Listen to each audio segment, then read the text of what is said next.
welcome to another video. Welcome to a vlog. I've just been doing some videos here at formerly Westfield Caravans, now Kendal Caravans at Blackpool branch, and yeah, just a quick state of the market really. Probably mentioned it before when I was looking out around here before I made the video, but holiday home side of things has picked up a bit. So it's quite a lot of the 2023 stock that was hanging about is virtually gone. A bit of 2024, nothing much. So it's looking better. Campervans, well, they're still doing all right, but sales have definitely slowed down, and there's still too many converters out there. So sadly, I think summer's going to go over the next few months possibly. And also when it comes to motorhomes, motorhome sales are still doing all right, but they're not as high as they were. And I was saying to my friend of mine, what is the motorhome bubble going to burst? And we were just talking actually, I was talking to somebody here, and we said that we think possibly that might happen when, I think they're going to stop to people stopping in laybys in motorhomes. And on the side of streets. Now I'm a bit against it. I know you're going to throw your rotten tomatoes and eggs at me, but I really do. I mean, caravanners used to do that up until the very early 80s, then it got made law that you can't stop in a lay-by in a caravan anymore, and I think that's quite rightly so. And the same should be with motorhomes and campervans at the end of the day.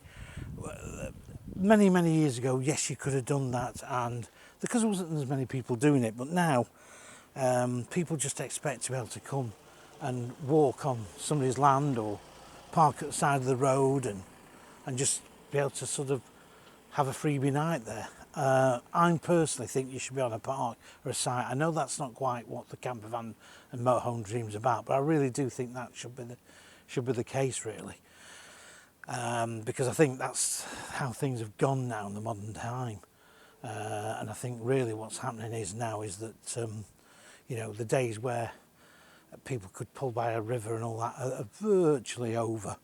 You know, caravanners used to do that back in the day. My grandparents used to do. They'd stop down, and even with my parents in the late 60s and, well, certainly the late 60s and very early 70s, we'd stop in a lay-by.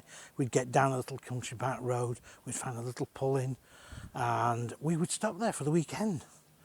And we just had a bit of walk. We took some water, of course, and if we ran out of water, we would literally then go and ask a farm, and they would usually come up with the goods. And literally I suppose that would be classed as wild camping, but in those days that's what you did. It was the norm.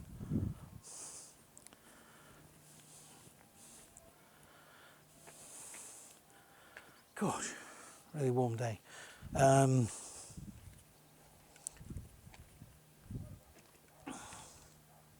What seems to be the main thing these days, though, as I say, is that the days where you could just plonk down and do things are over, I'm afraid. You know, there's a lot of places I used to go years ago, and you could drive off at the back side of the road, you could go down by a bit of a river and park up with the car. Fenced off now, you know, private and all that sort of thing. And I think that's probably been down to a lot of people just taking it for granted they can just drop off anywhere, and you can't do that these days. You know, we're a small island at the end of it, and there's a lot more people here. So I think that's another reason why it's all going to come to an end.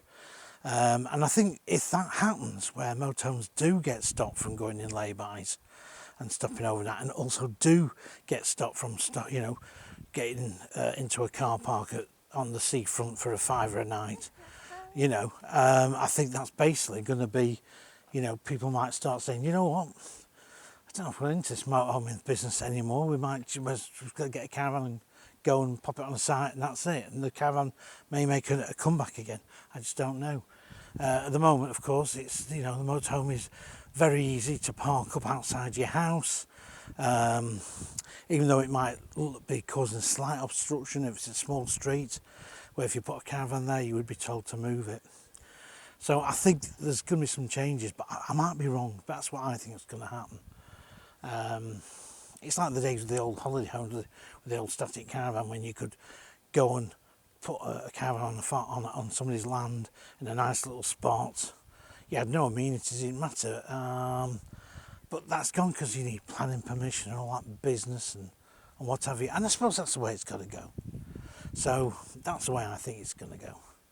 Now, I might be appearing on one or two more YouTube channels at some stage. I'm looking at doing that, probably next month now. I'll tell you more when I find out a bit more. But I think generally, you know, I need to probably get out and see a few more people really on other channels. But anyway, I'm going to wrap this video up because it's only a short one. Just say the state of the market.